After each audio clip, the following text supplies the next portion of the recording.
there is a part of us that yearns to care, a quiet, steady force that rises up when we see a need. It's the impulse that makes us want to offer a warm meal, a soft blanket, or a listening ear. This is the archetype of the nourisher. It lives in all of us. This is the part of our spirit that understands the profound power of generosity, protection, and nurturing. It's not about grand gestures or heroic acts. It's about the simple, everyday choice to show up for others with an open heart. The nourisher doesn't ask for permission. It simply sees a space that needs filling with kindness and steps in to offer what it can. The nourisher is the protector. It's the fierce love that shields the vulnerable from harm. Think of a mother bear with her cubs or a friend who stands up for you when you can't find your own voice. This protective energy isn't about control or dominance. It's about creating a safe space for others to be seen and to flourish.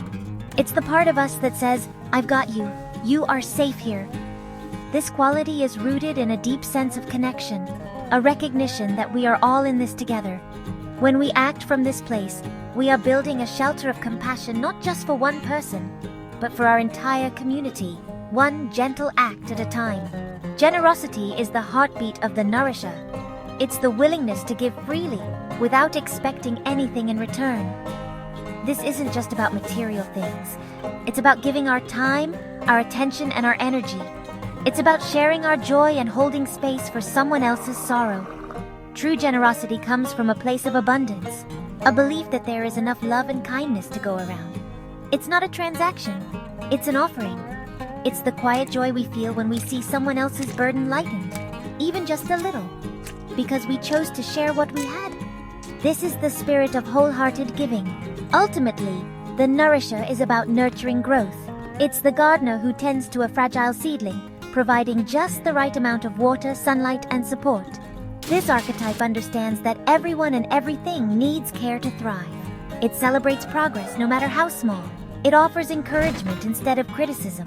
It creates an environment where it's safe to be imperfect, to stumble, and to try again. When we embrace our inner nourisher, we become a source of strength and inspiration for those around us. We are answering a deep human call to make the world a little softer, a little kinder, and a little more loving. Caring for others is not a formula. It's not a checklist of things to do. True care is an art, and its most important tool is intuition. It's about learning to listen with more than just our ears. It's about tuning into the unspoken needs of the people around us. Our heart has a compass. It points us toward compassion when we are brave enough to pay attention to it. This inner knowing guides us to respond in a way that is truly helpful, rather than just doing what we think we should do. It allows us to see beyond the surface and connect with the real, vulnerable human being in front of us. Intuition is that quiet whisper that says, "They say they're fine, but something feels off." It's the gut feeling that prompts us to call a friend we haven't spoken to in a while, only to find out they were having a hard day. This isn't magic. It's a deep form of listening. It requires us to be present. It asks us to put down our distractions and our own agendas and simply be with another person. Compassion blossoms in these moments of stillness and genuine connection. We don't need all the answers.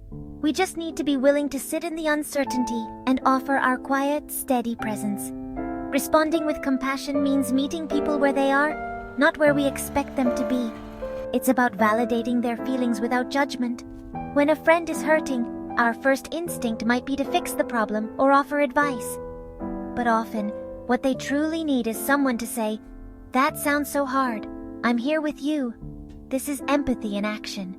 It's the ability to connect with the emotion another person is experiencing. It's letting them know they are not alone in their struggle. This simple act of validation can be more healing than any solution we could ever offer. This intuitive, compassionate response is a skill we can cultivate. It starts with practicing mindfulness in our own lives. By paying attention to our own feelings and needs, we become more attuned to the feelings and needs of others. We learn to recognize the subtle cues, a shift in tone, a flicker of sadness in the eyes. We begin to trust that inner compass that guides us toward connection. We stop performing care and start practicing it from a place of authenticity. This is where real, meaningful support begins. It's not about being perfect. It's about being present and leading with our hearts. We cannot give what we do not have. This is one of life's most profound and often overlooked truths. For so long, we've been told that caring for others requires selflessness, that we must put everyone else's needs before our own. But this is a myth. True, sustainable compassion does not grow from an empty well. It overflows from a full cup. The foundation of all care, the very first embrace, must be the one we give to ourselves. Self-care is not selfish. It is the essential, non-negotiable groundwork for a life of wholehearted generosity. It's about filling our own reserves so we have something to offer. Think about the safety instructions on an airplane. They always tell you to put on your own oxygen mask before helping others. Why? Because if you run out of oxygen, you can't help anyone. The same principle applies to our emotional and spiritual lives. If we are running on empty, exhausted, resentful, and overwhelmed, our attempts to care for others will be strained and unsustainable. Self-care is our oxygen mask. It's the daily practice of checking in with ourselves and asking, what do I need right now? It's giving ourselves permission to rest, to play, to feel our feelings, and to be imperfect. Embracing self-compassion is a revolutionary act. It means treating ourselves with the same kindness, concern, and support we would offer to a good friend. When we make a mistake, instead of beating ourselves up, we can practice saying, this is a moment of suffering. Everyone struggles sometimes. May I be kind to myself? This simple shift in our inner dialogue changes everything. It allows us to move through our challenges with resilience instead of shame. It teaches us from the inside out what true nurturing feels like. We become our own first nourisher, our own safest harbor.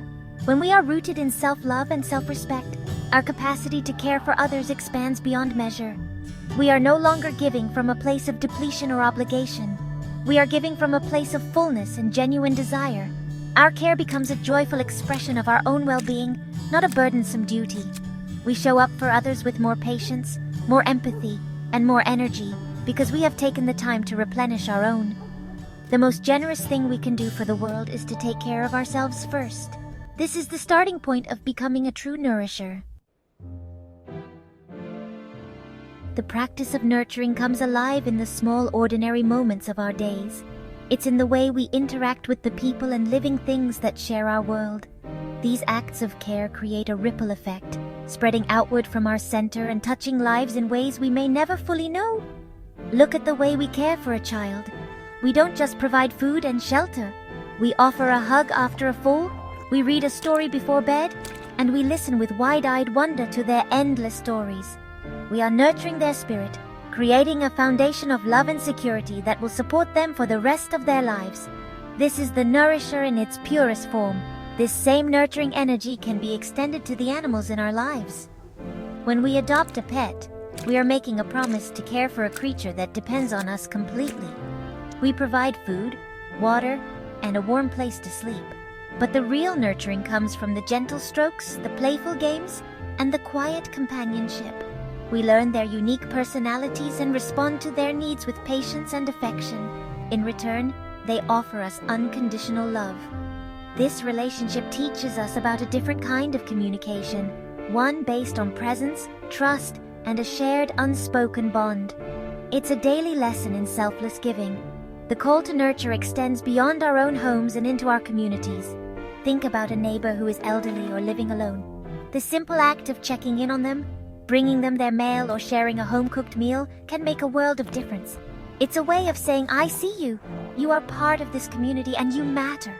This kind of care builds connection and combats the loneliness that can be so pervasive in our society. It doesn't require a grand plan or a huge commitment. It just requires us to notice the people around us and respond with a small act of kindness. Even our friends need our nurturing spirit. Friendship is a garden that requires tending. It's about remembering a birthday, sending a text to say you're thinking of them, or showing up with coffee when they're going through a tough time. It's about creating a safe space where they can be their whole, messy, imperfect selves without fear of judgment. When we nurture our friendships, we are co-creating a support system that holds us all. Each of these examples, with children, animals, neighbors, and friends, shows us that nurturing is a verb. It's an active, ongoing practice of showing up with love. There is a fine line between generous giving and harmful self-sacrifice. The Nourisher archetype, when practiced from a place of wholeness, is life-giving for everyone involved. However, when it becomes tangled with a sense of obligation or, a need for approval, it can lead to burnout, resentment, and deep exhaustion. This is the danger of the empty cup. We pour and we pour and we pour into others, believing that our worth is measured by how much we give away. We ignore our own needs, telling ourselves they are selfish or unimportant, until one day we find there is nothing left inside us to give. Self-sacrifice often masquerades as love. It's the parent who gives up all their hobbies, the friend who always says yes even when they're exhausted, or the caregiver who neglects their own health. On the surface, these actions seem noble, but underneath, a dangerous dynamic is at play. When we consistently put others' needs ahead of our own, we start to feel invisible.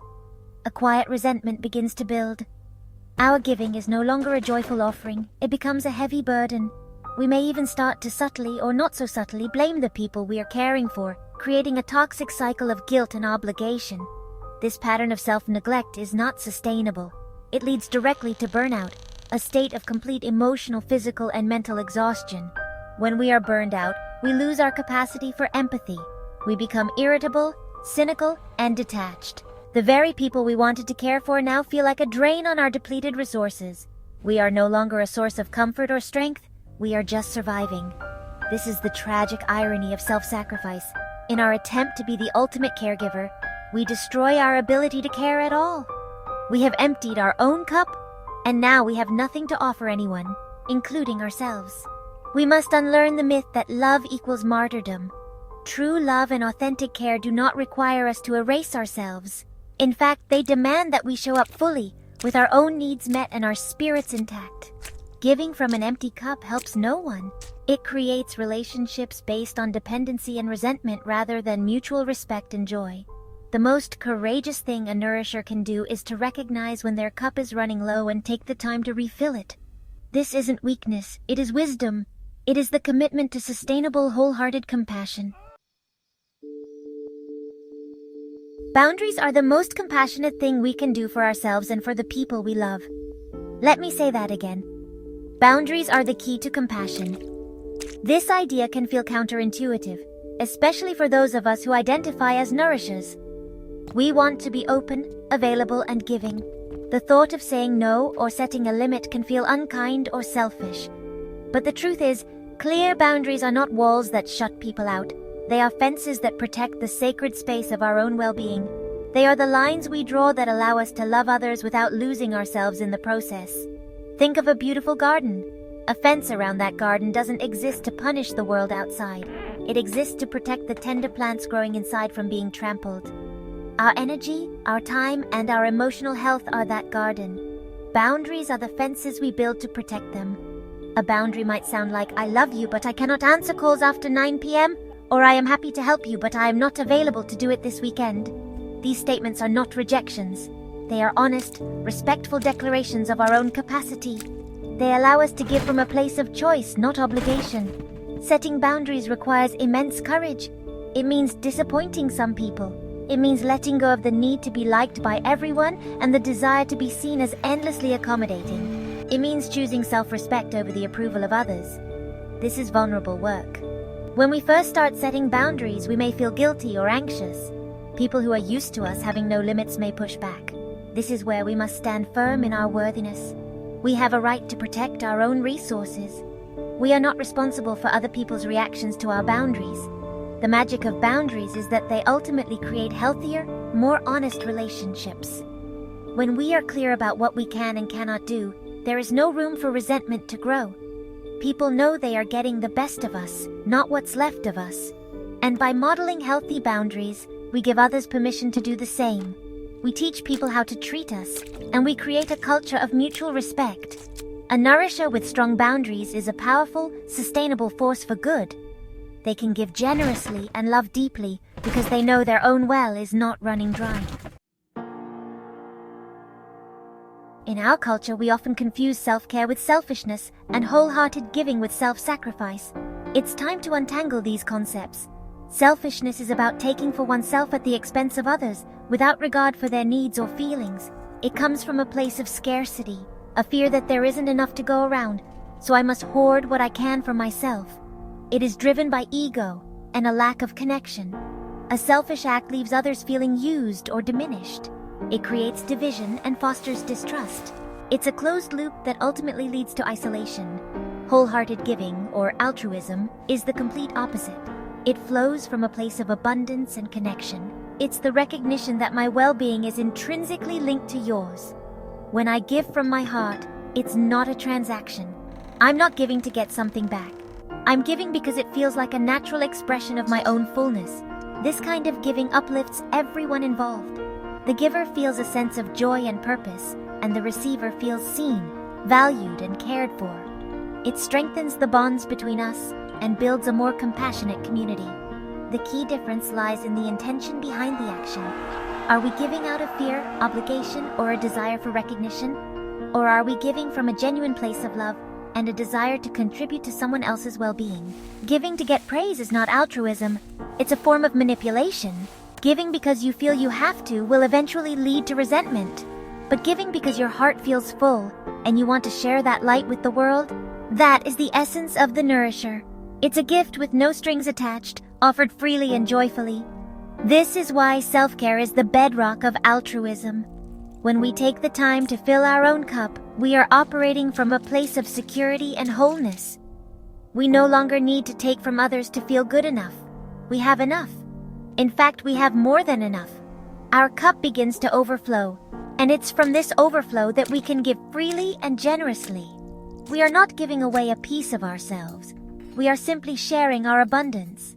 This is not selfish. It is the most sustainable and authentic way to practice kindness and build a world where everyone feels cared for. Becoming a nourisher doesn't require a dramatic life change or a grand, heroic gesture. It is a practice, built one small, intentional act at a time. The most powerful way to cultivate our inner nourisher is to look for opportunities to practice kindness in our everyday lives. These moments are all around us, waiting to be noticed. It can be as simple as making eye contact with the person at the grocery checkout and offering a genuine smile and a thank you. This small act of acknowledgement can change the course of someone's day. It says, I see you, you are a human being, and you matter. For young people, the opportunities are endless. You can practice kindness at school by inviting someone sitting alone to join your lunch table. You can stand up for a classmate who is being picked on. You can offer to help a friend who is struggling with a homework assignment. At home, you can help with chores without being asked.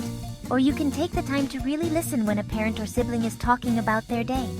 These are not small things. They are the building blocks of trust, respect, and deep connection. They are how we learn to show up for each other. Kindness can also be practiced with strangers. Let someone with fewer items go ahead of you in line. Hold a door open for the person behind you. Leave a generous tip for a service worker who is clearly having a busy day. These anonymous acts of grace have a special power. They are done without any expectation of thanks or recognition. They are pure offerings of goodwill to the world. They remind us that we are all part of a shared human experience, and that we have the power to make that experience a little bit better for one another, moment by moment. The most important thing is to start where you are, with what you have. You don't need a lot of money or time to be a source of care in the world. You just need an open heart and a willingness to pay attention. Ask yourself each day, how can I leave this place a little better than I found it?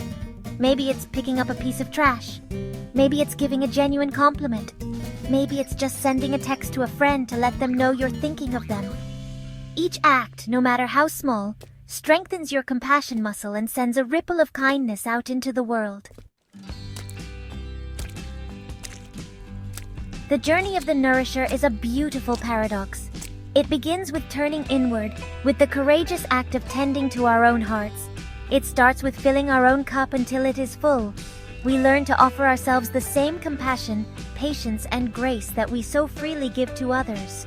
We build strong fences of boundaries to protect our well-being. We learn to say no so that our yes can be wholehearted and true.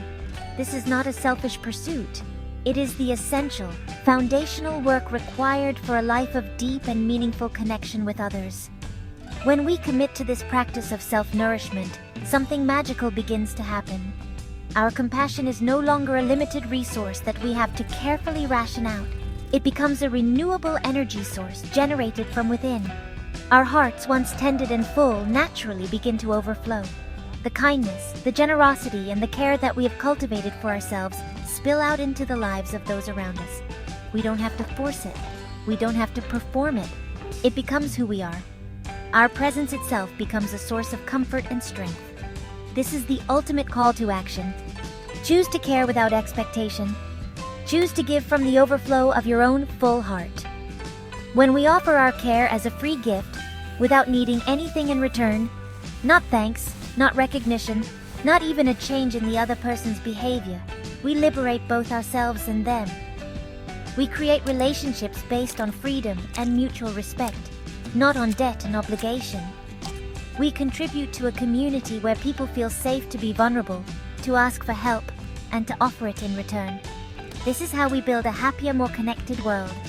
So today, I invite you to answer the call of your inner nourisher. Start by checking in with yourself. What do you need? How can you be kind to yourself in this moment? Fill your cup. Tend to your own garden. And then from that place of wholeness and strength, look around you. Notice who needs a little bit of your light. Let your compassion overflow naturally, quietly, and powerfully. This is the path of wholehearted living. It is the way we heal ourselves. And in doing so, it is the way we help to heal the world.